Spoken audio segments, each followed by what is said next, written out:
Сараңдығы, эки жүздүүлүгү жагынан алдына ат салдырбаган киши жубайына эч качан эч кимге садага бербөсүн. Эгер бере турган болсо токтоосуз талак кылаарын айтып, бир жакка чыгып кетти.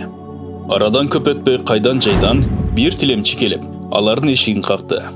О кожоюндар, Алла үчүн мага бир нерсе бергилечи, деди ал.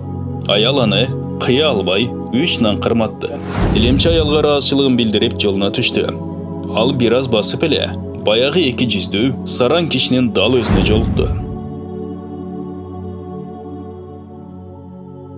Бул нандарды сага ким берди, деди сараң тилемчинин колундагы нандарды кызга карап. Баланча үйдөн алдым, деди берки бейкапар түшүндүрүп. Жаны кашайган неме үйүнө кирип эле аялына бир тийди. Мен сага эч кимге эч нерсе бербегин дебедим беле. Мен Алла Тааланын ыраазычылыгы үчүн бердим, деп жооп берди аялы. Ачуусу кайнаган киши тандырга от жагып, аябай ысыган кезде аялына: "Кана, Алла үчүн тандырга боюңду таштачы", деди. Аял туруп, эң жакшы кийимдерин кийди. Сараң аны карап туруп: "Жаңы кийимдериңди калтыр", деди.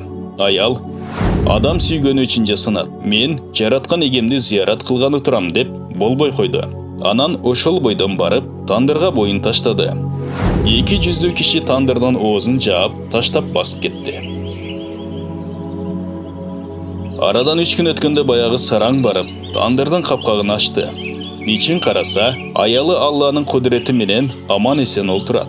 Эки жүздүү аны көрүп аябай таң калды. Ошол учурда кайыптан: "От биздин сүйгөндөрүбүздү күйгүзбөшүн билбейсиңби?" деген үн угулду. Фараондун аялы Асия Аллага ыйман келтиргенин көзүнөн жашырып жүрчү. Бир күнү фараон анын ыйман келтиргенин билип калып, жазага тартты.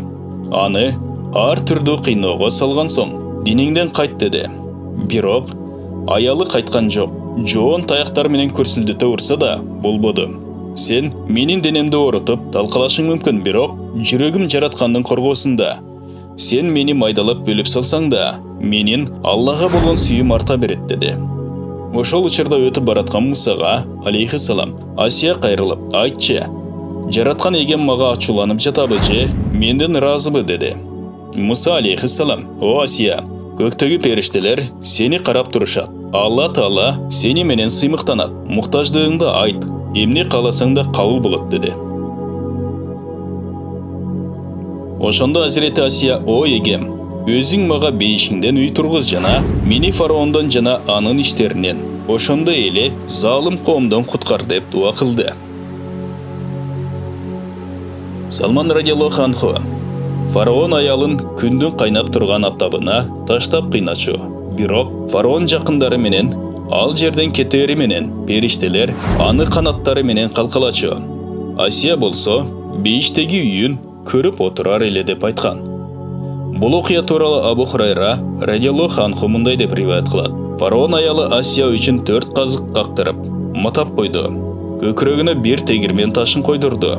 Анан башын күнгө каратып бурдурду. Ошондо Асия көктү тиктеп: "Өзүң мага бейишиңден үй тургуз", деп дуа кылды. Хасан Басри рахматуллаху алейхи: "Алла аны куткарды, анан бейишине алып кетти. Ал ошол жайда жашап атат", деген.